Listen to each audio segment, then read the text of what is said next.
จะทำ8 Minute History on Location ทั้งที One Day Trip ครับแล้ววันนี้จะมาพื้นที่เกาะรัตนโกสินทร์นะครับฟินตลอดวัน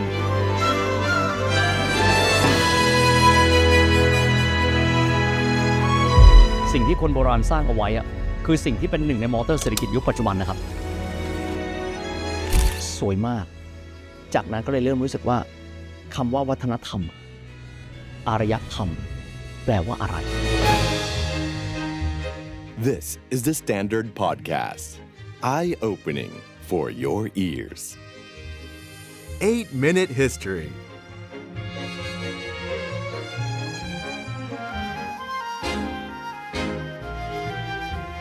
8 Minute on Location จะแตกต่างไปจากปกติเพราะว่าเราไปยังสถานที่จริงครับแล้วเราก็จะได้สัมผัสกับสิ่งที่เราพูดด้วยการที่ตาเราเนี่ยมองเห็นเราอยู่ในอากาศเดียวกันกับอากาศแห่งประวัติศาสตร์แบบนั้น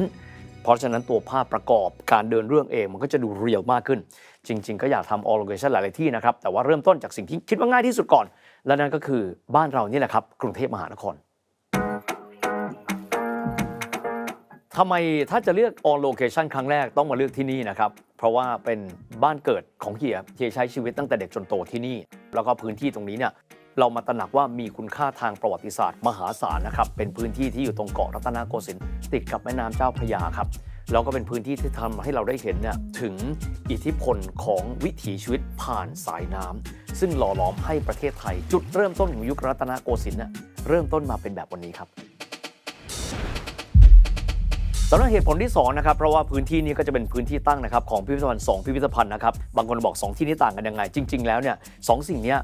เป็นเรื่องเดียวกันนะครับเป็นเหมือนหนัง2ภาคครับพิพิธภัณฑ์สถานแห่งชาติให้เราได้รู้รากของเราตั้งแต่ยุคที่เป็นรัฐแรกเริ่มหรือแม้กระทั่งก่อนยุครัฐแรกเริ่มเรื่อยมาเลยจนกระทั่งถึงรัตนโกสินทร์ในขณะที่มิวเซียมสยามนะครับก็จะเป็นเรื่องของการอธิบายวิถีชีวิตที่เราเป็นแบบปัจจุบันโดยการที่จะมองว่าแล้วรากพื้นฐานเราก่อนนั้นเล็กน้อยเป็นอย่างไรเพราะฉะนั้นเรื่องนี้ครับก็คือเส้นเรื่องเดียวกันเพียงแต่ว่าหนังแบ่งออกเป็น2ภาคครับ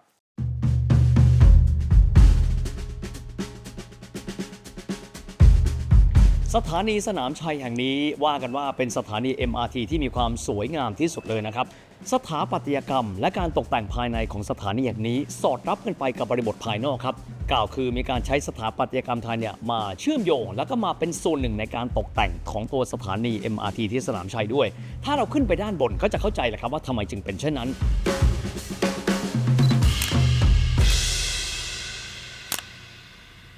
โดยความที่สถานี MRT ตรงสถานีสนามชัยตรงนี้นะครับอยู่ใกล้กับบริเวณที่เป็นสิ่งปลูกสร้างสำคัญของกรุงรัตนโกสินทร์แน่นอนพื้นที่ตรงนี้ระหว่างที่มีการก่อสร้างครับทางด้านของผู้ก่อสร้างเองนะครับจึงได้มีความพิถีพิถันในการที่จะขุดพื้นที่ดังนั้นไม่น่าแปลกใจเลยพื้นที่เป็นคอร์เนอร์เล็กๆตรงนี้เราจะเห็นโครงสร้างเดิม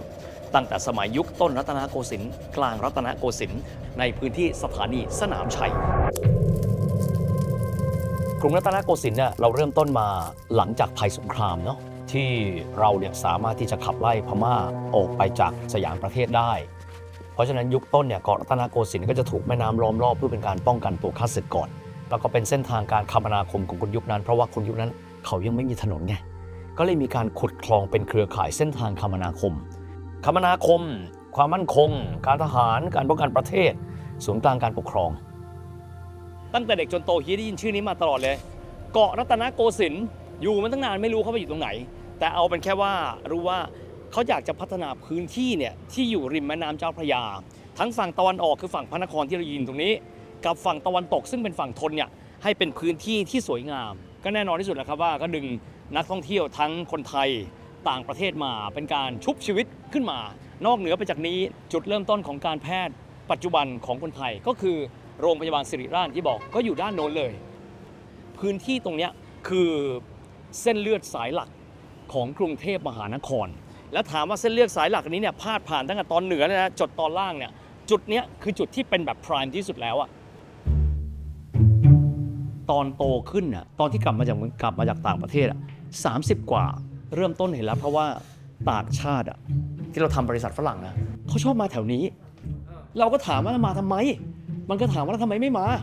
เขาก็บอกมาสิเพราะพื้นที่นี้เป็นพื้นที่ที่แบบมีค่าทางประวัติศาสตร์มากที่สุดแล้วของกรุงเทพมหานคร เหมือนไปโรมอ่ะคนที่วาติกันคงจะแถวนั้นคงงงอ่ะมาทำไมแต่พวกเราก็บอกว่านี่แหละคือศูนย์กลางอารยธรรมตะวันตกยุคโรมันแล้วก็ยุคกลางเหมือนกันเลยครับคือเขาวางแผนมาตั้งนานแล้วว่าพื้นที่นี้เนี่ยจะต้องเป็นพื้นที่ที่ได้รับการอนุรักษ์เพราะฉะนั้นการที่จะเปลี่ยนแบบฉีกแนวไปเลยเนี่ยคงไม่ใช่ไม่ทำให้เปลี่ยนแปลงไปเยอะแต่ในขณะเดียวกันก็บูรณะให้สวยงามตามฐานะ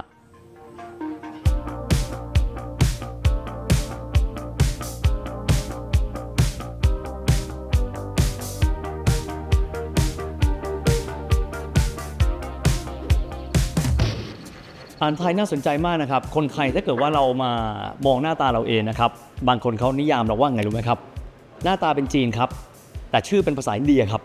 เพราะเราอยู่ตรงกลางครับระหว่างอารยธรรมอินเดียกับอารยธรรมจีนเพราะฉะนั้นความเป็นไทยคือการผสมผสานครับเราก็จะพบว่าอาหารเรามีทั้งกระเทียมครับเรามีกะทิด้วยเรามีเครื่องเทศด้วยครับแล้วห้องนี้ก็เป็นการบอกว่าวัฒนธรรมของบ้านเราจริงๆแล้วเนี่ยสะท้อนอยู่ผ่านอาหารคุณวิกรมพูดChinese face Indian name this is Thai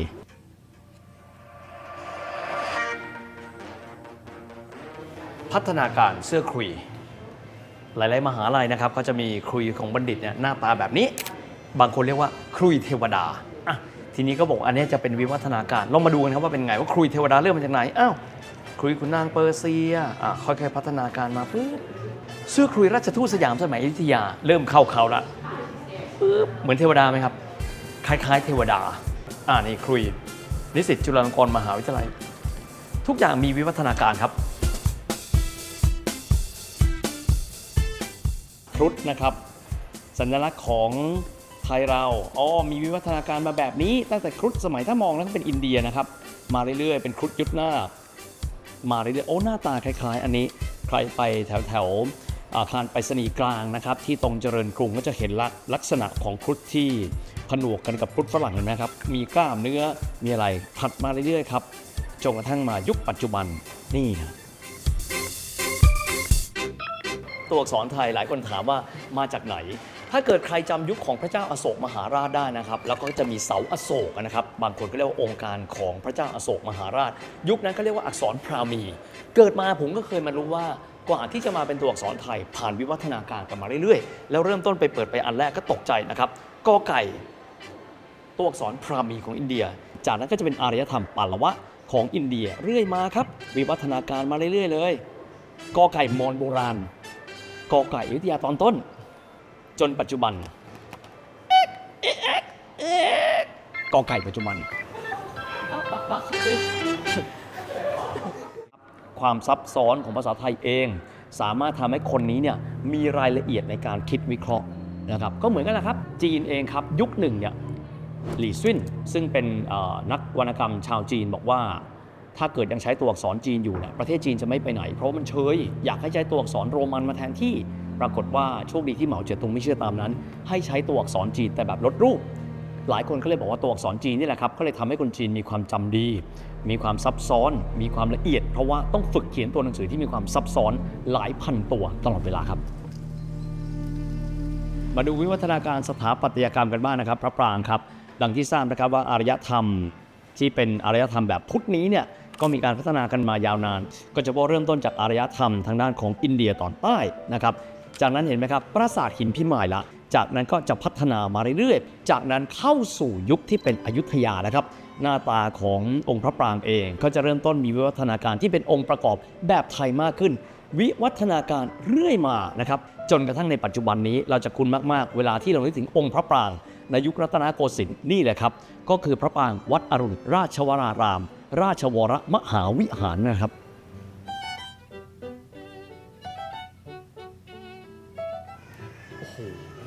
สมเด็จโตวัดระฆังผู้เขียนพระคาถาชินบัญชร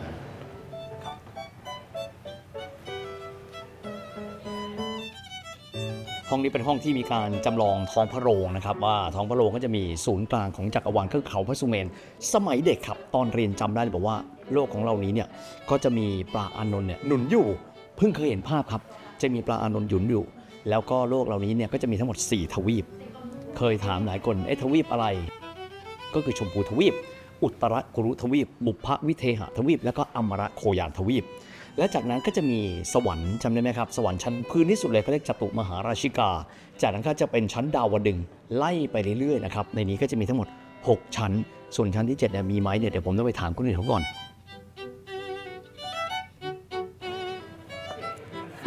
พี่น่ารักกันเนี่ยอันนี้หนังสือเล่มนี้ชื่อว่า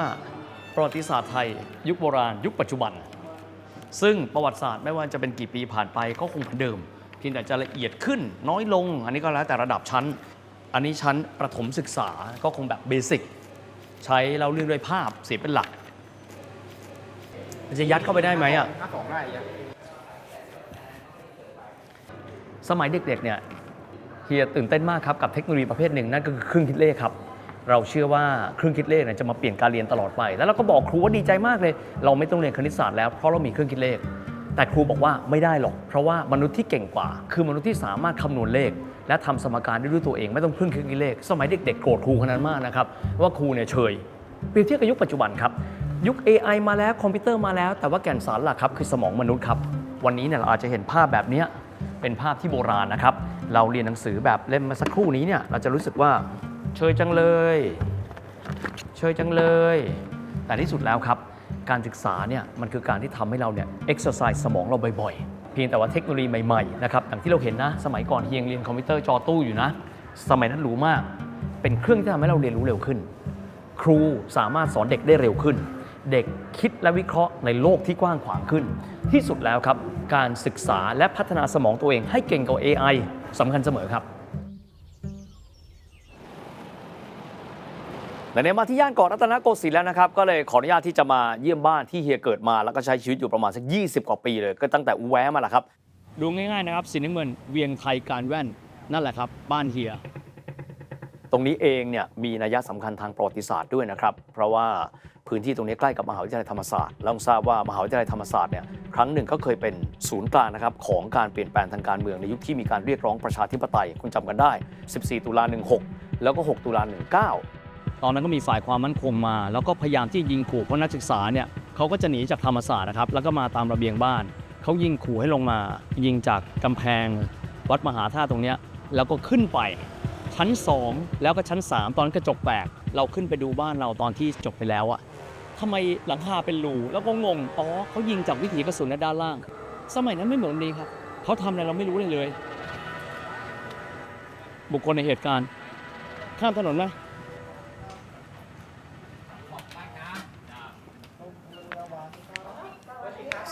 สวัสดีครับ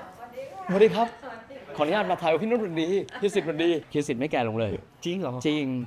หน้าเหมือนเดิมดูยังหล่อเหมือนเดิมเมื่อกี้ผมบอกน้องเขาว่าอยากให้มาที่นี่เพราะมีรูปนี้ด้วยไงมีรูปพยุหยาตราทางชลมารอันนี้เนี่ยไม่ใช่ปี2525นี่ผมไม่แน่ใจปีไหน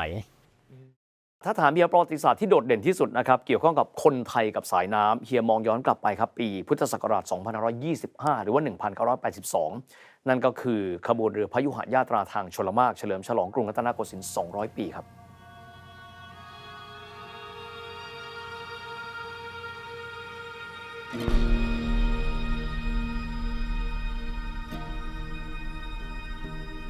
และนั่นเป็นครั้งแรกครับที่แม่น้ำเจ้าพระยาซึ่งปกติก็จะเต็มไปด้วยเรือสินค้าเรือโดยสารแล้วก็เห็นว่าวันนั้นแม่น้ำเจ้าพระยาเงียบสงัดมากแล้วก็มีเรือก็เป็นเรือพยุหยาตราเนี่ยเรือพระที่นั่งแล้วก็กองทั้งหมด52 ลำ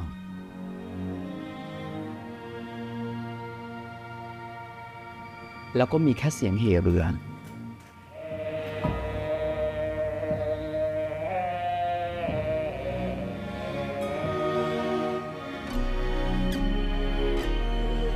สวยมากและจากนั้นก็เลยเริ่มรู้สึกว่าคำว่าวัฒนธรรมอารยธรรมแปลว่าอะไรแล้วยิ่งเราไปฟังนะครับว่าชื่อของเรือลำต่างๆมีความสอดคล้องกันเช่นพาลีรังทวีปสุครีพครองเมืองอานันตนาคราชอเนกชาติผู้ชมครุฑเหินเห็ดคุดเป็ดไตรจักรคือทุกอย่างมาครับไม่ว่าจะเป็นวิชวลภาพที่เราเห็นเสียงที่เราได้ยินแล้วก็ความเพราะพริ้งของภาษาไทยทำให้เรารู้สึกว่าสิ่งนี้น่าค้นหามากตั้งแต่วันนั้นเลยก็คือ42 ปีที่แล้ว2525แล้วก็บอกกับแม่บอกว่าวันหนึ่งอยากที่จะได้มีโอกาส ฉลองกรุงรัตนโกสินทร์ตอนที่เราอายุเป็นผู้ใหญ่แล้วเพราะไม่อยากฉลองแบบเป็นเด็กบอกว่าอยากจะรอฉลองกรุงรัตนโกสินทร์300 ปีแต่ถ้าเป็นแบบนั้นคืออายุ112 ปีซึ่งเป็นไปไม่ได้เฮียสิทธิ์นั่งนี่แล้วผมยืนหลังเท่ดีจริงๆจริงๆแบบพวกโจซิงฉือไงเดี๋ยวขอไปลง Facebook หน่อยโอ้โหลงนี่ครับจริงๆแล้วเนี่ยอยากจะเรียนที่มหาวิทยาลัยธรรมศาสตร์มากเพราะว่าเราไปใช้ชีวิตตั้งแต่เด็กทีนี้แม่ก็พูดอย่างว่าลูกถ้าลูกเรียนที่ธรรมศาสตร์โลกทั้งใบของลูกก็คือประมาณ250 เมตรผมใกล้มากครับแต่ว่าทุกวันเลยที่เราออกมาแล้วเราอยากจะไปเดินเล่นนะครับเพราะว่าพื้นที่กว้างขวางเนาะเข้าไปครับอาคารแรกน่าสนใจมากคืออาคารของคณะศิลปศาสตร์ผนังด้านหนึ่งในของอาคารเนี่ยจะเป็นหลักศิลาจารึกอันนั้นใช่ตอนเด็กๆเราก็ดูแล้วเราเจอลูกพี่ลูกน้องซึ่งเรียนธรรมศาสตร์อักษรเนี่ยผมอ่านไม่ออกหลักศิลาจารึกของพ่อขุนรามคำแหงทำให้เราเวลาเจอแล้วจะถามตลอดว่าทำไมสิ่งนี้เป็นแบบนี้ทำไมสิ่งนี้เป็นแบบนี้ทุกเหตุการณ์ล้วนมีเหตุผลหมดเลยสมัยเด็กนะครับเวลาบอกว่าอยู่ท่าพระจันทร์เหรอโอ้ยโชคดีจังเลยแถวนี้อาหารอร่อยตอนเด็กเรากินทุกวันครับเราเฉยๆครับแต่พอเราย้อนกลับไปอีกทีหนึ่งเราจะรู้สึกว่าร้านแถวนี้อร่อยทุกร้านครับพี่ชอบกินก๋วยเตี๋ยวปะชอบกินก๋วยเตี๋ยว ชอบกินก๋วยเตี๋ยวชอบกินเส้นเป็นคนชอบกินเส้นขอบคุณค่ะแล้วก็ความออริจินอลก็คือดีไซน์ร้านเหมือนเดิมเป๊ะครับกระเบื้องยังแผ่นเดิมสำคัญมากคือน้ำซุปอร่อยเหมือนเดิมที่นี่มีดีที่น้ำซุปนะครับแต่ก่อนเคยตั้งคำถามบอกว่าเขียนไว้ทำไมวะเจ้าเก่าตอนนี้เข้าใจแล้วครับเพราะของออริจินอลที่อร่อยแล้วคงรักษาฝีมือไว้ได้นี่ไม่ง่ายๆนะครับเป๊ะไฮไลท์คือลูกชิ้นที่อร่อยมากกี่ปีรสเหมือนเดิมคำว่าเจ้าเก่ามีของดีแล้วรักษาสิ่งที่เรียกว่า authenticity คือความดั้งเดิมเอาไว้ได้เนี่ยไม่ธรรมดาและที่นั่นหาได้ที่ท่าพระจันทร์ครับ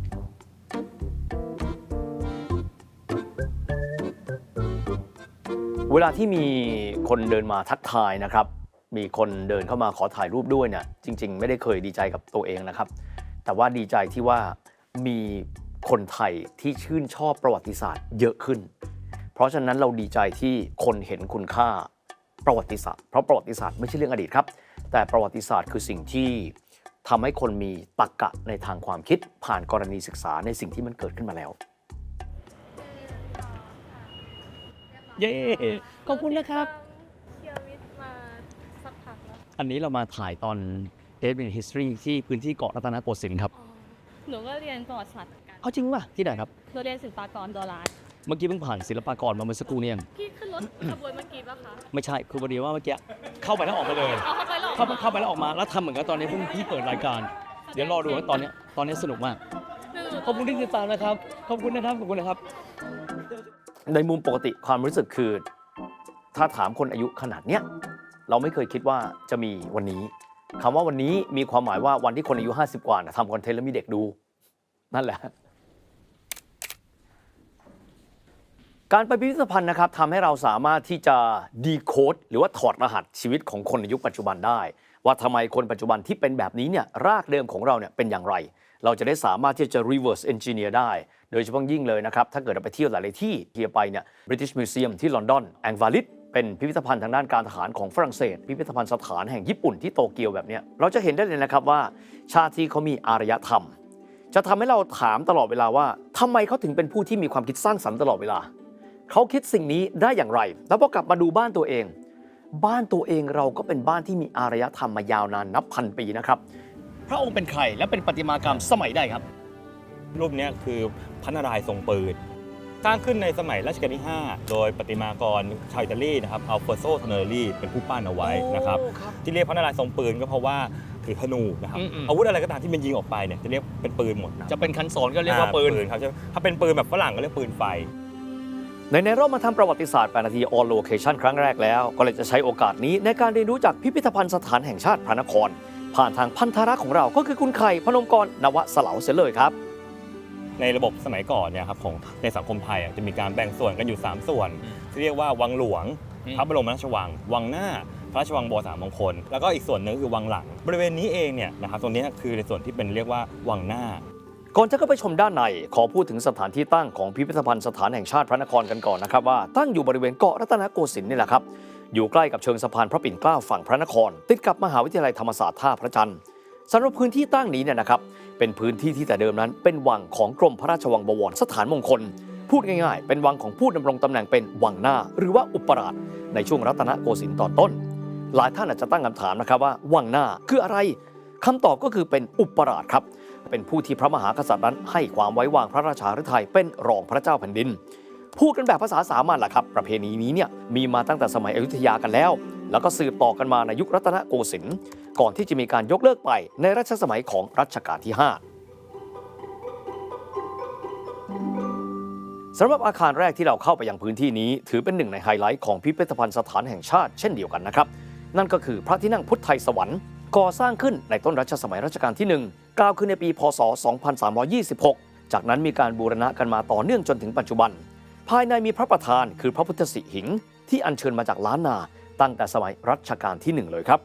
บและในช่วงเวลาดังกล่าวก็ตรงกับยุคที่สยามประเทศนั้นอยู่ในช่วงรับวัฒนธรรมตะวันตกเพื่อการพัฒนาประเทศให้ทันสมัยไฮไลท์อย่างหนึงที่ผมอยากชวนดูอะความพิเศษคือตัวขื่อข้างบนนะครับอันเนี้ยพิเศษมากสังเกตนะครับเนื่องจากขื่อข้างบนเนี่ยที่ไม้ที่เป็นขวางกันอย่างเงี้ยอันนี้เป็นงานไม้แกะสลักทำวิจิตรบรรจงมากครับเห็นไหมครับว่าจะมีการปิดทองคำเปลวและประดับกระจกอีกซึ่งกระจกเป็นของหายากมากอันนี้คือตั้งแต่ยุคต้นรัตนโกสินทร์ใช่ช่วงต้นรัตนโกสินทร์เลยนะครับอันนี้ดูแล้วทึ่งนะครับเพราะว่าถ้าเกิดว่าเราไปดูที่ซิสตินชัปเปิลที่วาติกันเนี่ยเพราะว่าเขามีจิตรกรรมด้านบนนะครับก็คือเป็น Book of Genesis คือการสร้างอาดัมและการสร้างโลกของพระเจ้าของเราก็เป็นแนวของเราจริงๆของเราอะถ้าอันนั้นคือเขาพูดถึงตัวเรื่องของสวรรค์ถูกไหมครับแต่ของเราเนี่ยเนื่องจากเป็นดาวเพดานแบบเนี้ยมันคือการความเชื่อว่าบนสวรรค์เนี่ยจะมีเหมือนดอกไม้แบบมณฑาทิพย์หรืออะไรพวกเนี้ยนะครับเขาเลยแกะเป็นรูปดอกไม้ดอกบัวทีนี้จิตรกรรมฝาผนังกันบ้างเพราะวิจิตรบรรจงส่วนใหญ่แล้วก็จะพอเดาพุทธประวัติแน่เลยนะครับแต่ขณะเดียวกันเราก็จะเห็นเทวดาในหลายองค์มากๆนะครับขออนุญาตเดินมาที่นี่เพราะว่าดูมีปิดทองด้วยอันนี้ออริจินอลไหมครับจริงๆเนี่ยต้องบอกว่าการปิดทองเนี่ยนะครับจะเป็นเฉพาะปิดทองเฉพาะบุคคลสำคัญนี่คือขนบแบบจิตรกรรมไทยประเพณีอยากรู้ว่าใครสำคัญเนี่ยให้ดูว่าคนนี้มีการปิดทองคำเปลวก็คนนี้สำคัญที่เป็นนี้ก็คือพระพุทธเจ้าตนนะครับแต่ถามว่าออริจินอลไหมจริงๆอ่ะวาดทั้งหมดตั้งแต่สมัยรัชกาลที่1แล้วแต่มีการเขียนเพิ่มเติมมาในสมัยหลังด้วยต้องบอกว่าจิตรกรรมพวกนี้ทำด้วยสีฝุ่นทำมาจากธรรมชาติดังนั้นบ้านเราเป็นเขตร้อนชื้นมันไม่ทน60 ปีเนี่ยให้อายุอย่างมาก60 ปีไปแล้วนะครับงั้นขออนุญาตถามนะครับสมมติอย่างไมเคิลแองเจโลเนี่ยเฟรสโกเนี่ยสีเขาแตกต่างจากเราน่าจะแตกต่างกับเราด้วยนะครับแล้วก็รวมถึงสภาพภูมิอากาศด้วยพอความชื้นมันดันพอเราร้อนชื้นพอมันดันเนี่ยครับมันจะลอกนะครับพอลอกเสร็จแล้วเนี่ยนะครับคนโบราณเนี่ยเขาจะไม่ปล่อยให้มันซุดโซมแบบนี้เขาก็จะขูดของเดิมออกแล้วก็วาดเติมเข้าไปในตามที่ฝีมือในช่วงเวลานั้นมีเข้าใจแล้วครับในผนังบางผนังเนี่ยนะครับเราจะเห็นว่ามีชาวต่างชาติยืนแบบนี้นะครับมีปริมาตรวาดแบบ3 มิติแบบนี้อันนี้ไม่ใช่งานแบบไม่ใช่ออริจินอลแน่นอนแปลว่าเป็นการวาดในสมัยหลังแล้วยุคที่ฝรั่งเข้ามาละใช่ครับเริ่มมีการเรียนรู้แล้วจริงๆท่องง่ายๆครับจิตรกรรมไทยเนี่ยนะครับเป็นภาพแบน2 มิตินะครับขนาดเนี่ยพอๆกันไม่มีระยะใกล้ไกลดูตัวบุคคลจะไม่แสดงสีหน้าอากาศถ้าแสดงสีหน้าอากาศแบบนี้รู้เลยว่าเป็นงานช่วงรัชกาลที่3แล้วเริ่มมีความเรียลลิสติกแล้วสมัยก่อนหน้าเดียวหน้านิ่งๆเลยหน้าหุ่นเลยนะครับอย่างนี้เป็นต้นเดินพิพิธภัณฑ์มาก็หลายทีแล้วครับแต่ว่ามาเองไม่รู้เรื่องหรอกครับต้องอาศัยคนที่มีความรู้โชคดีครับพอดีมาเจอคุณไข่ก็บอกเราทำให้เราเนี่ย connecting the dot เราเชื่อมโยงจุดต่างๆที่เราเคยเห็นนะแต่เราไม่รู้ถ้าเรามองแยกเป็นชิ้นๆนะครับเราอาจจะไม่ได้เห็นภาพชัดเจนแต่พอมาเชื่อมโยงกันปั๊บเราจะเห็นว่าจริงๆแล้วมีหลายๆอย่างซ่อนอยู่ครับมากันที่พระประธานก็คือพระพุทธสีหิงกันบ้างบ้านเมืองใหญ่ๆนะครับที่มีการนับถือพุทธศาสนาเนี่ยถ้าเขาอยากจะมีไอคอนของสัญลักษณ์ของความเจริญรุ่งเรืองทางพุทธศาสนาเขาต้องมีพระรูปที่มีการขนานนามว่าพระพุทธสีหิงเช่นที่เชียงใหม่นครศรีธรรมราชก็จะมีพระพุทธรูปหลายองค์ที่มีพระนามเดียวกันคือพระพุทธขอถามนิดหนึ่งทำไมรัตนโกสินทร์หรือแม้กระทั่งอยุธยาตอนปลายเราจึงต้องมีการอัญเชิญเอาพระพุทธรูปมาจากเช่นล้านนาก็ดีล้านช้างเช่นกรณีลาวก็ดีทำไมจึงไม่ใช้พระพุทธรูปที่เราหล่อกันเองจริงๆพระพุทธรูปแบบลาวเนี่ยนะครับเราอัญเชิญมาเนื่องจากว่าพระรูปมันเหมือนศูนย์รวมจิตใจนะครับในบริบทในช่วงนั้นก็คือเราทำสงครามดังนั้นเนี่ยเพื่อต้องการที่จะให้เกิดการสยบยอมในพื้นที่นั้นๆก็ต้องมีการนำเอาศูนย์ร่วมจิตใจของเขาอย่างเช่นพระพุทธรูปตรงนี้เอามาปกครองไว้เป็นเชิงสัญลักษณ์ในยุคนั้นแต่ในกรณีพระรูปในหัวเมืองเหนือเช่นสุโขทัยอยุธยาที่อัญเชิญมาเนี่ยนะครับเป็นเพราะว่ามันก็เหมือนกับต้องการฟื้นฟูด้านพุทธศาสนาให้มันรุ่งเรืองเหมือนเดิมแต่ว่าถ้าจะให้เร่งทำในตอนนั้นเนี่ยมันไม่พร้อมสู้ว่าเอาของเดิมเนี่ยเอามากลับมาบูชาดีกว่า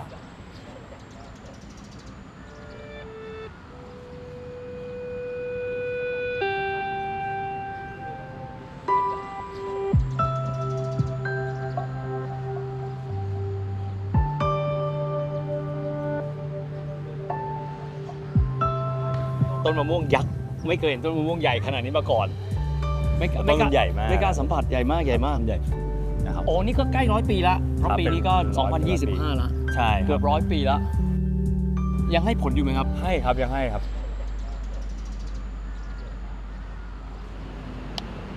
โอ้เดี๋ยวนี้เขาทำติดกันจะได้ไม่หลุดไม่หายประวัติศาสตร์8 นาทีเอพิโซดก่อนหน้านี้นะครับถ้าเกิดใครเป็นแฟนกันคงจะจำกันได้นะครับว่าเรามีการที่จะคัดเลือกนะครับวัตถุที่มีค่าที่สุดในพิพิธภัณฑ์หลักๆของโลกเนี่ย2 แห่งด้วยกันอันได้แก่ลูฟมิวเซียมที่ปารีสประเทศฝรั่งเศสแล้วก็บริติชมิวเซียมที่กรุงลอนดอนสหราชอาณาจักรนั่นเองนะครับหลังจากที่เราทำ2 เอพิโซดนี้ไปครับเราก็ตั้งคำถามบอกว่าจริงๆแล้วเนี่ยบ้านเราเองนะครับก็มีพิพิธภัณฑ์สถานเนี่ยหลายแห่งด้วยกันโดยเฉพาะอย่างยิ่งเลยนะครับพิพิธภัณฑ์สถานแห่งชาติที่พระนครนะครับแน่นอนที่สุดถ้าเราไปดูจำนวนชิ้นของโบราณวัตถุเป็นหลักพันหลักหมื่นชิ้นอาจจะเทียบไม่ได้กับหลักล้านชิ้นของ British Museum หรือว่าหลักแสนชิ้นของ Louvre Museum ครับแต่ถ้าเกิดว่าเรามองลึกลงไปนะครับจำนวนของโบราณวัตถุอาจจะไม่ใช่ตัวชี้วัดสำคัญนะครับว่าพิพิธภัณฑ์นี้เนี่ยมีเสน่ห์หรือมีเสน่ห์น้อยกว่าอย่างไรเพราะถ้าหากว่าเราย้อนกลับไปดูโบราณวัตถุที่มีอยู่ในพิพิธภัณฑ์ของเราเองเราจะพบนะครับว่าสิ่งนี้สามารถสะท้อนให้ได้เห็นถึงอารยธรรมและวิวัฒนาการของอารยธรรมของพื้นที่สุวรรณภูมิอันเป็นที่ตั้งของประเทศไทยด้วยมาสู่อาคารมหาสุรสิงหนาถกันบ้างครับอาคารนี้เป็นอาคารไทยประยุกต์ปัจจุบันเป็นพื้นที่จัดแสดงโบราณวัตถุของยุทธรัฐแรกเริ่มประกอบไปด้วยไฮไลท์จำนวนมากแบบกอไก่หลายตัวเลยนะครับเพราะว่าเยอะจริงๆเลย ห้องเนี้ยห้องพิเศษคือห้องศิลปะเอเชียเราเอาของคอลเลคชันที่เรามีเป็นเกี่ยวกับศิลปะเอเชียทั้งหมดมาไว้ในห้องนี้หมดเลยซึ่งส่วนใหญ่ได้มาโดยการแลกเปลี่ยนทั้งหมดเลยอันนี้เป็นการแลกเปลี่ยนถาวร ถาวรครับแลกเปลี่ยนถาวร อ๋อถาวรเลย ใช่ที่เราไปส่งไปแลกเปลี่ยนทางกีเม่นะครับ ถามจริงแสดงว่าเราไม่เคยพบศิลปะคันธระบนแผ่นดินเรา ถ้าทุกวันนี้ยังนะครับ ทุกวันนี้ยังเลย ทุกวันนี้ยัง อันนี้ก็เช่นเดียวกันคือไม่ได้ขุดค้นพบที่นี่ ใช่ครับอันนี้ได้มาในจากทางอินเดีย แสดงว่าโดยปกติแล้วเนี่ยในสังคมของพิพิธภัณฑ์เองครับนานาชาติเขาก็จะมีการคุยกัน ใช่ ว่าท่านใดมีอารยธรรมใดแล้วก็มาแลกเปลี่ยนกัน ใช่ครับเพราะว่าพิพิธภัณฑ์คือแหล่งเรียนรู้ดังนั้นเราต้องมีเหมือนตัวอย่างหรือมีเคสสตัดดี้ไว้นะครับฉายภาพกว้างกันก่อนนะครับว่าโบราณวัตถุในอาคารแห่งนี้ประกอบไปด้วยศิลปะเอเชียเช่นอินเดียได้แก่ยุคคันธาระคุปตะปาละปัลลวะจากอนุทวีปอินเดียรวมทั้งจากศรีลังกาด้วยนอกจากนี้ครับยังมีศิลปะทิเบตเนปาลจีนญี่ปุ่นรวมถึงภูมิภาคของเราเช่นพม่าเวียดนามครับที่สำคัญที่สุดครับคือมีการจัดแสดงสิ่งที่ขุดค้นได้ภายในบ้านเราเองตั้งแต่ยุคทวารวดีลพบุรีและศรีวิชัยครับอันนี้ก็อินเดียยุคปาละ ใช่ครับแต่ที่เราเจอสังเกตว่าสถานที่ที่เจอที่อยุธยา อ๋อเจอที่เราแล้ว เจอที่เราแล้ว ก็แสดงว่าณเวลานั้นมีการเดินทางระหว่างอินเดียกับไทยเอาตรงๆเลย ถูกต้องครับมันเจออยู่ในกลุ่มวัดราชบูรณะวัดราชบูรณะเป็นพระปรางขนาดใหญ่สร้างขึ้นในสมัยยุคตอนต้นดังนั้นเนี่ยการที่เจอชิ้นนี้อยู่ในกลุ่มนั้นแปลว่าคนในสมัยยุคตอนต้นเนี่ยยังรู้จักการช่างแบบนี้อยู่เลยมีการติดต่อกับทางอินเดียอยู่เลยนะครับ อยุธยาตอนต้นเลยใช่อยุธยาตอนต้นนะครับคำถามที่หลายคนน่าจะสงสัยก็คือแล้วยุคไหนมาก่อนยุคไหนมาหลังและความแตกต่างกันนั้นคืออะไรครับความน่าสนใจก็คือทั้ง3ยุคนั้นอยู่ในกรอบเวลาเดียวกันแหละครับเพียงแต่ว่าอยู่กันคนละพื้นที่ทั้งหมดครับเริ่มต้นราวๆคริสตศตวรรษที่7ที่8เทียบกันกับยุโรปก็คือยุคจักรวรรดิโรมันอันศักดิ์สิทธิ์ละครับพระเจ้าชาร์เลมานหรือยุโรปยุคหลังโรมันล่มสลายไปแล้วถ้าเปรียบเทียบกันกับยุคของจีนก็คือยุคต้าถังอันเป็นยุครุ่งเรืองหรือว่ายุคทองของจีนเดินหน้ามาถึงศตวรรษที่12ครับก็คือยุคปลายยุคครูเสดจนเกิดถึงยุคที่มาโคโปโลนั้นเดินทางไปยังจีนและพบกันกับกุ๊บไลคานเริ่มต้นกันที่ทวารวดีกันก่อนเลยครับเป็นอารยธรรมที่อยู่ในโซนภาคกลางของประเทศไทยในปัจจุบันสำหรับลพบุรีหรือว่าอดีตเรียกกันว่าละวะปุระที่บางก็เรียกว่าอารยธรรมขอมอยู่บริเวณค่อนไปทางตะวันออกของประเทศไทยก็คือหันหน้าไปทางประเทศกัมพูชาปัจจุบันนะครับที่ในส่วนนี้มาในช่วงปลายของทวารวดีไปแล้วส่วนศรีวิชัยเองครับอยู่บริเวณตอนใต้ของประเทศไทยพื้นที่ตรงนี้ได้รับอิทธิพลจากศิลปะของปัลลวะจากตอนใต้ของอินเดียแบบเข้มข้นที่สุดส่วนหนึ่งเป็นเพราะว่าเส้นทางการเดินเรือจากอินเดียนั้นจะเข้าตรงสู่พื้นที่ด้ามขวานของสุวรรณภูมิครับขออนุญาตถามตรงนี้เพราะว่าสำคัญมากเลยลพบุรีถ้าในปัจจุบันกับประเทศกัมพูชาไม่ได้ใกล้กันเลยแล้วที่เรียกว่าขอมละโวลพบุรีเขาเป็นคนชาติพันธุ์กัมพูชาหรือเขาเป็นชาติพันธุ์ไทยหรือเขาเป็นชาติพันธุ์อะไรอันนี้งงมากโอเคครับอันนี้เป็นปัญหามากนะครับเพราะจริงขอมมันแปลว่า เบื้องล่างหรือว่าอยู่ที่ต่ำแต่ไม่ได้บอกว่าชนชาติเขาอยู่เป็นชนชาติแบบต่ำอย่างนั้นนะครับหมายความว่าโดยภูมิศาสตร์ โอ้ โดยภูมิศาสตร์ อยู่ตอนล่าง ะครับอยู่ตอนล่างและเป็นพื้นที่ลุ่มต่ำใครก็ตามที่อยู่ในที่ราบลุ่มต่ำคนอื่นจะเรียกคนกลุ่มนั้นว่าเป็นพวกขอมผู้ที่อยู่ด้านล่าง โอ้โห เข้าใจด้านล่าง เหมือนเนเธอร์แลนด์ประเทศเขาต่ำกว่าระดับน้ำทะเลเรียกว่านีเดอร์แลนเดอร์ อะไรอย่างนั้น พื้นที่ต่ำเรียกตามลักษณะ ครับ ภูมิศาสตร์ ครับจริงๆคนในหัวเมืองล้านนาหรือชาติเหนือเรียกคนลุ่มเจ้าพระยาบางทีก็เรียกว่าขอมเหมือนกัน เพราะเขาอยู่เบื้องล่างนะครับดังนั้นเนี่ยแล้วขอมมันคือการเรียกคนอื่นเหมือนเวลาเราเรียกแขกอะครับเขาก็ไม่ได้ไปเจาะจงว่าแขกนั้นน่ะแขกคือใคร อินเดียอาหรับิกเปอร์เซีย เราเรียกฝรั่งประเทศฝรั่งไม่มีจริงมันมีแต่ว่าเราเห็นคนอเมริกันเราก็เรียกฝรั่งเห็นคนอังกฤษเราก็เรียกฝรั่ง โทษนะอันนี้คือ ตุ๊กกลิ้งกินบดนะครับตัวนี้คือตัวแท่นฐานแท่นบด โอ้ นะครับ ตายจริงอ่ะเพิ่งรู้อ่ะ นะครับ แล้วพวกนี้นะครับหม้อไข่เขาเนี่ย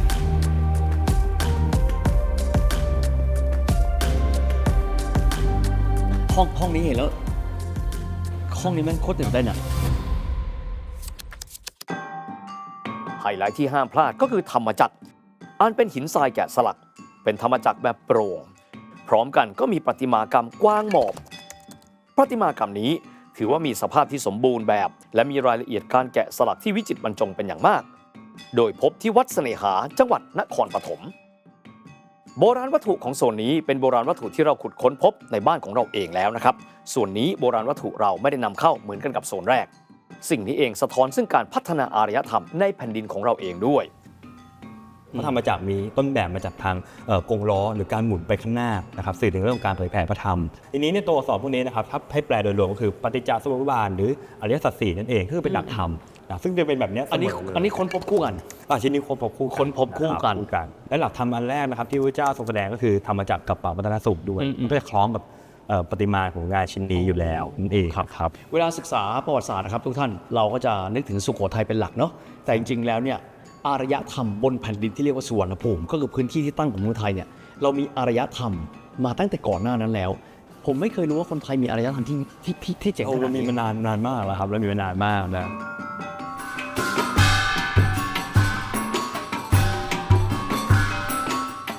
นอกจากนี้พระพุทธรูปในยุคนี้มีลักษณะมหาบุรุษเช่นเดียวกันกับศิลปะอินเดีย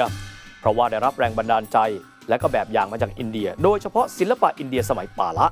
และนิยมสร้างพระพุทธรูปแสดงปานแสดงธรรมหรือว่าการทำนิ้วมือจีบเข้าหากันเป็นวงกลมบางคนเรียกว่าสัญลักษณ์โอเคอันเนี้ยที่เป็นปางที่ชูพระหัตถ์สองข้างเนี่ยเขาได้ฟังเนี่ย จริงๆปางแสดงธรรม ปางแสดงธรรม แสดงธรรมเพราะว่าไอ้กลมแบบเนี้ยไม่ได้ว่าโอเค แต่กลมแบบเนี้ยคือธรรมจักรนะครับ อ๋อกลมแบบนี้คือธรรมจักร พระธรรมหมุนไป นี่ขอบคุณมากถ้าไม่รู้เนี่ย นึกว่าโอเค ก็หลายคนก็จะเรียกว่าเป็นปางโอเค ปางโอเค อ๋อนี่คือปางธรรมจักร นะครับ ไม่เสียทีที่วันนี้มากับพันธรักษ์คนเก่ง ขาวไม่ขนาดนั้นครับ นี่ห้องไหนลพบุรี เป็นเรื่องห้องลพบุรีก็คือว่าทำเขมรโบราณ นี่โอเคตรงลพบุรีเนี่ยโอ้โหเฮ้ย ใหญ่โตมาก โทษนะออริจินอลอย่างนี้เหรอองค์ไหนเป็นไฮไลท์ครับเนี่ย องค์ไหนเป็นไฮไลท์ผมยกตัวอย่างองค์นี้เลยนะครับองค์นี้ก็ได้นะครับต้อง พ บอก ระ ว่า พระวิษณุสีกร ใช่ครับพระวิมลศรีเทพนะครับปัจจุบันอยู่คืออำเภอศรีเทพจังหวัดเพชรบูรณ์แล้วก็ต้องบอกว่าเมืองนี้มีเสน่ห์มากนะครับเพราะว่าเมืองนี้จริงๆแล้วเนี่ยเราเจอหลักฐานเรื่องของพุทธศาสนา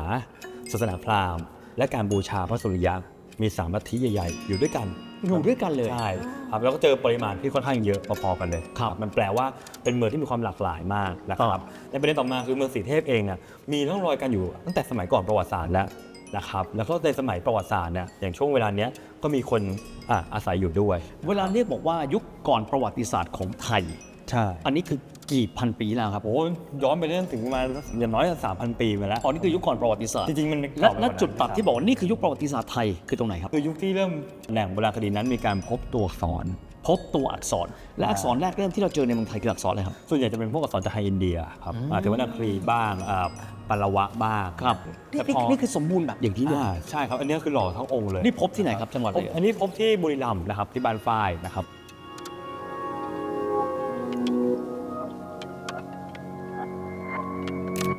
เมื่อเวลาที่เรากล่าวกันว่าถูกขุดค้นหรือการขุดค้นทางโบราณคดีภาษาฝรั่งเขาเรียกว่า archaeological excavation นั้น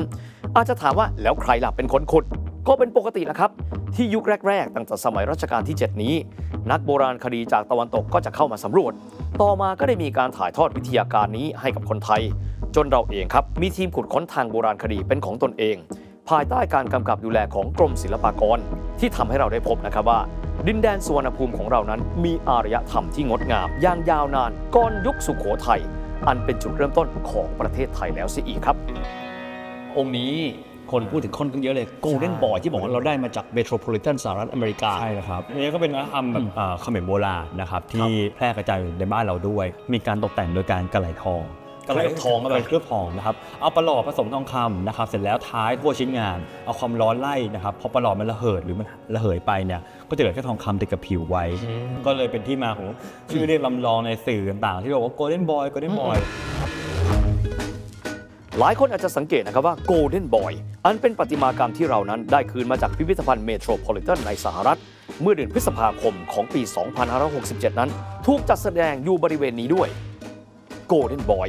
พบในพื้นที่จังหวัดบุรีรัมย์แสดงว่าคนในลุ่มน้ำมูลนั้นมีความสามารถขั้นสูงในการหล่อสำริดและตกแต่งสำริดอย่างงดงามครับ องค์นี้น่าสนใจนะครับเพราะว่านุ่งผ้ายาวเขาผ้าเทาตีน่าเหมือนคนอินเดียเลย ทั้งหมดนี่คือสลักจากหินชิ้นเดียว ชิ้นเดียวครับไม่มีต่ออะไรต่ โอ้แบบไมเคิลแองเจโลกันเลยนะ ใช่ชิ้นเดียวครับไม่มีรอยต่อ ทุกอันคือองค์ไร้รอยต่อ ใช่แล้วรอยต่อ ที่เราแตกขัดไปก็ว่าไป ให้ดูข้างหลังกล้ามเนื้อข้างหลังเนี่ยจะสวยกว่า แต่เราไม่ได้มีไฟส่องไว้นะครับอันเนี้ยมีกล้ามเนื้ออะไรเนี่ยสมจริง ใช่โทษนะครับเดี๋ยวเราต้องแอดไลน์กันเพราะว่าจะได้ถามว่าองค์นี้มาจากไหนฟินมากไข่เก่งมากครับขอบคุณมากขอบคุณครับคนลุกเลย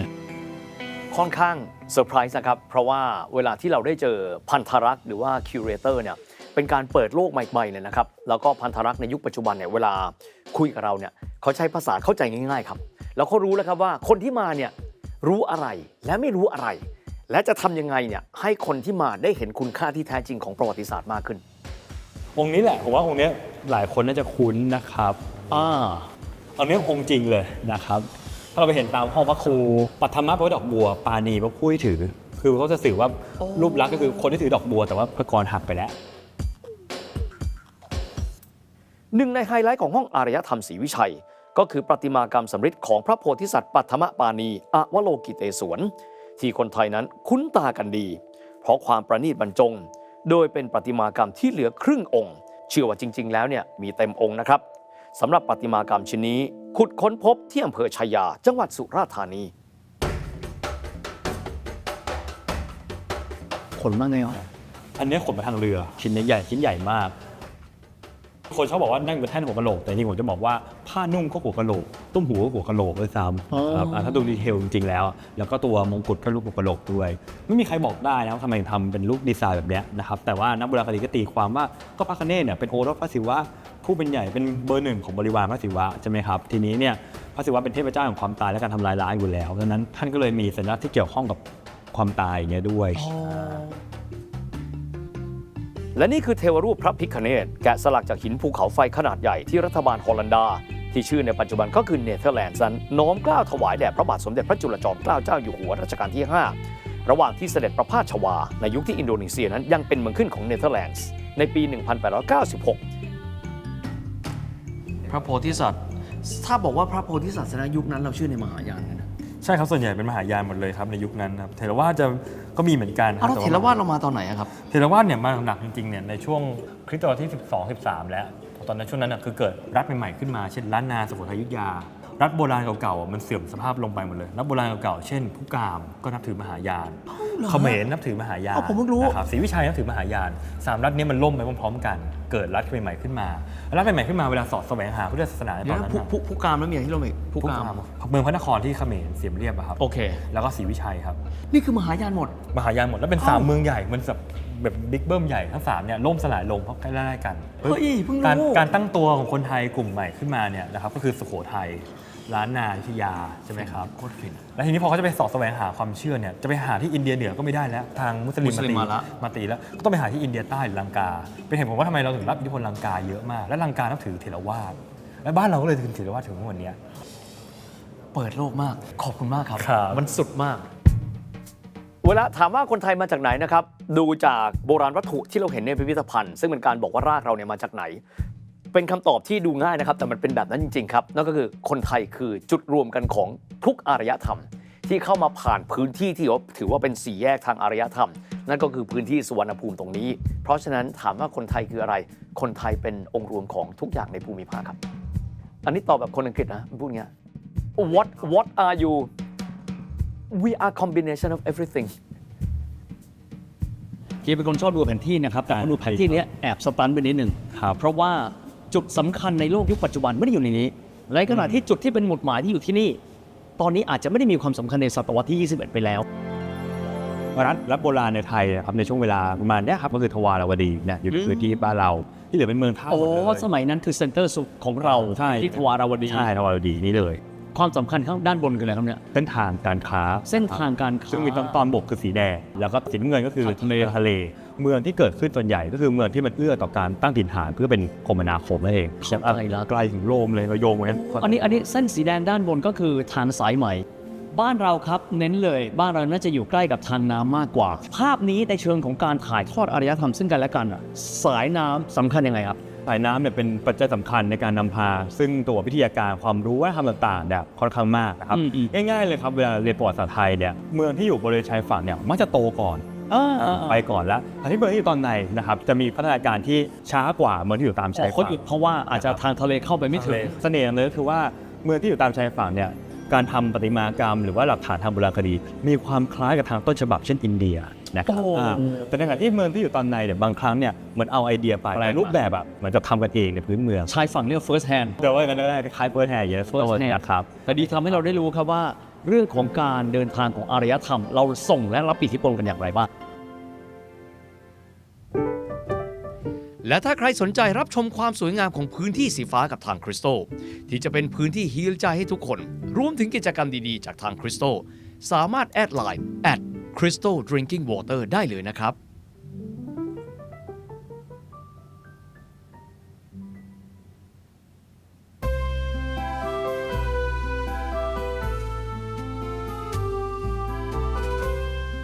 ความน่าสนใจถ้าเปรียบเทียบกันก็คือเวนิสตะวันตกเวเนเซียอยู่ที่คาบสมุทรอิตาลีกับเวนิสตะวันออกก็คือตั้งแต่กรุงศรีอยุธยาเนี่ยจนกระทั่งมาถึงรัตนโกสินทร์เนี่ยมีเสน่ห์ที่แตกต่างกันครับแต่ว่าสิ่งที่เหมือนกันมากๆก็คือการที่ว่ามีนวัตกรรมครับในการที่จะสร้างเส้นทางคมนาคมเช่นกรณีของเวนิสนี้เนี่ยบางส่วนก็ขุดบางส่วนก็เป็นธรรมชาติแล้วก็เลือกที่จะใช้ทางน้ำเหล่านั้นในการสัญจรไปมาไม่ใช่เรื่องที่ทุกชาติคิดได้นะครับมาดูที่รัตนโกสินทร์ลักษณะคล้ายกันครับตั้งแต่สมัยกรุงศรีอยุธยาแล้วฝรั่งชาวเนเธอร์แลนด์เยเรมีสฟานฟลีตเนี่ยก็บอกว่ามาเห็นแล้วเนี่ยคล้ายเวนิสเลยเพราะอะไรครับเราขุดคลองครับเพื่อที่จะเป็นถนนการขุดคลองไม่แตกต่างไปจากการตัดถนนในยุคปัจจุบันกรุงเทพมหานครครับจริงๆแล้วต้องเริ่มแบบนี้ในปัจจุบันเนี่ยกรุงเทพมหานครเป็นเมืองอกแตกแปลว่าเรามีแม่น้ำเนี่ยก็คือเจ้าพระยาเนี่ยพาดผ่านตรงกลางฝั่งตะวันออกฝั่งพระนครฝั่งตะวันตกฝั่งธนบุรีในช่วงแรกที่ยังไม่ได้มีการผนวกฝั่งตะวันตกคือธนบุรีเข้ามาเนี่ยครับพื้นที่กรุงเทพมหานครเนี่ยการสัญจรยังไม่เยอะที่สุดแล้วเนี่ยก็เลยได้มีการขุดคลองครับเป็นเหมือนถนนแล้วก็อีกหนึ่งคลองสำคัญมากอันนี้ขุดสมัยรัชกาลที่3ก็มีชื่อว่าคลองพดุงกรุงเกษมครับเริ่มต้นที่ฝั่งเหนือของแม่น้ำเจ้าพระยาคือเทเวศจากนั้นเลื่อยลงมาครับโอบรับลงมาปั๊บก็จะมาจบที่หัวลำโพงก็เลยกลายเป็นจุดนั้นเรียกว่าเป็นเกาะรัตนโกสินทร์แบบวงใหญ่และข้างในเกาะรัตนโกสินทร์ก็จะมีคลองต่างๆครับเป็นเหมือนตัวถนนพื้นที่อื่นๆถ้าไม่ได้นับตรงนี้มีพื้นที่ไหนอีกรู้ไหมครับเช่นหลอดคลองหลอดเตยคลองเตยพระโขนงคลองพระโขนงเพราะฉะนั้นเนี่ยกรุงเทพมหานครเราก็มองทำไมต้องเป็นเวนิสตะวันออกไม่ใช่ทุกเมืองครับที่ขุดคลองกันอย่างเมามันแบบนี้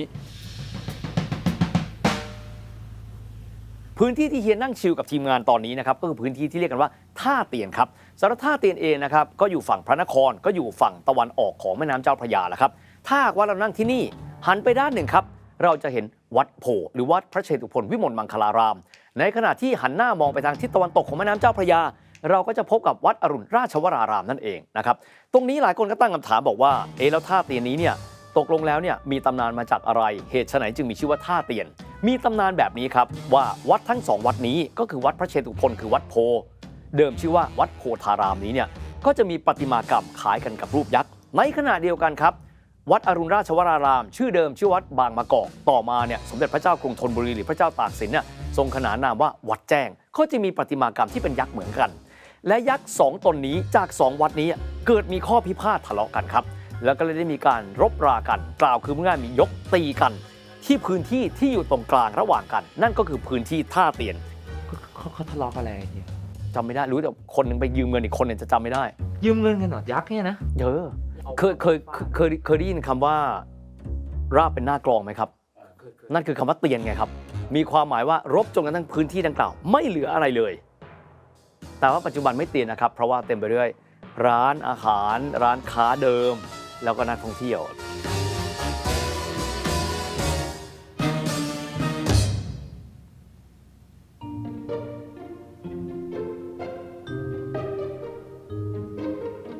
เฮียมองว่า2อย่างเนี่ยคือพิพิธภัณฑ์สถานแห่งชาติกับมิวเซียมสยามเนี่ยจริงๆนะคือเรื่องเดียวกันแค่อันนึงเป็นภาค1ปฐมบทส่วนมิวเซียมสยามเนี่ยเป็นภาค2เป็นประวัติศาสตร์ยุคใกล้แต่ทั้ง2ส่วนเนี่ยถ้าเกิดว่าเรามาเยือนเนี่ยเราจะพบว่าเส้นเรื่องเดียวกันฟินตลอดวันมีคนเคยถามเฮียว่าทำไมรักกรุงเทพเฮียไม่รู้ว่ารักหรือเปล่าแต่รู้ว่าหลงไหลเฮียขอเล่าเรื่องแปลกนิดนึงก็คือว่าเฮียจะมารู้จักวัดอรุณครั้งแรกจากผู้บริหารเยอรมันเขาบอกว่าเขามีเวลามาเมืองไทย2 วันหนึ่งในสิ่งที่เขาอยากดูมากคือ Temple of Dawn เราก็นึกในใจ Temple of Dawn คืออะไรอ่ะพี่คนบอกวัดแจ้งวัดอะไรครับพี่วัดอรุณแล้ววันนั้นก็พาเขามานั่งลงเรือก็ได้เห็นต้องบอกว่ากว่าที่วัดอรุณจะมาเป็นซูเปอร์แลนด์มาร์คของโลกไม่ใช่ของไทยนะของโลกมองย้อนกลับไปประมาณ25 ปีที่แล้วเนี่ยทั่วโลกอาจจะรู้จักและซาบซึ้งแต่เราอาจจะไม่รู้สึกตื่นเต้นเพราะเราเห็นทุกวันครับทุกวันจนตอนหลังนะครับเราจะรู้สึกว่าสิ่งที่เรามีแล้วเราอาจจะไม่เห็นคุณค่าตอนวันนี้ยิ่งใหญ่มากครับแล้วก็กลับมาดูอีกครั้งหนึ่งสวยจริงๆครั้งนี้ถามว่ารู้สึกไงรู้สึกฟินเพราะว่าเราอิ่มเอมไปด้วยตัวข้อมูลและข้อมูลทางประวัติศาสตร์ทำให้เราทราบซึ้งว่าคนโบราณเขาคิดอะไรเขาทำอะไรเพราะต้องยอมรับว่าสิ่งที่คนโบราณสร้างเอาไว้คือสิ่งที่เป็นหนึ่งในมอเตอร์เศรษฐกิจยุคปัจจุบันนะครับไม่ใช่เฉพาะเฮียนะเฮียเชื่อว่าทีมงานทุกคนเลยที่มาเราได้เห็นชีวิตสิ่งปลูกสร้างหิน1 ก้อนถ้าเกิดว่าไม่มีความอธิบายไม่มีความเป็นมาไม่มีความเข้าใจเราจะไม่ได้ทราบซึ้งแล้วมาทุกครั้งนะครับเรียนรู้ทุกครั้งเฮียบอกเลยว่าในฐานะคนที่ชอบประวัติศาสตร์เราเรียนรู้สิ่งใหม่ทุกวันแต่ว่าเราเนี่ยเกิดในยุคที่ถนนเป็นใหญ่ทุกคนก็เลยหันหน้าเนี่ยเข้าถนนหมดเลยแต่พอเราแค่หันกลับนะครับเหมือนกันเลยเราอยู่ในยุคปัจจุบันแล้วครับยุคนี้มี AI เนาะมีเทคโนโลยีเยอะแยะมากมายหันหลังกลับไปครับแล้วเราเจอประวัติศาสตร์ฟินครั้งหนึ่งเคยมองแต่ถนนเราหันกลับไปเราเจอความงามของสายน้ำและสายน้ำต้องยอมรับว่ายังไงก็ตามเลเยอร์เมืองหลักของโลกเริ่มต้นจากสายน้ำกรุงเทพมหานครก็เริ่มต้นที่แม่น้ำเจ้าพระยาเช่นเดียวกันแล้วเดี๋ยวถ้าอยู่ถึงตอนพระอาทิตย์ตกเนี่ยอีกลุกนึงไงเดี๋ยวก็จะเปิดไฟ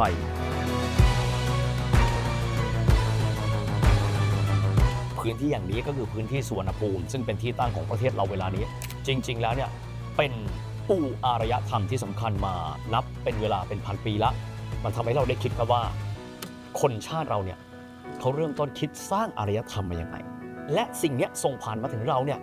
อะไรเป็นมรดกมาสู่เราแล้วเราจะทำอะไรต่อไป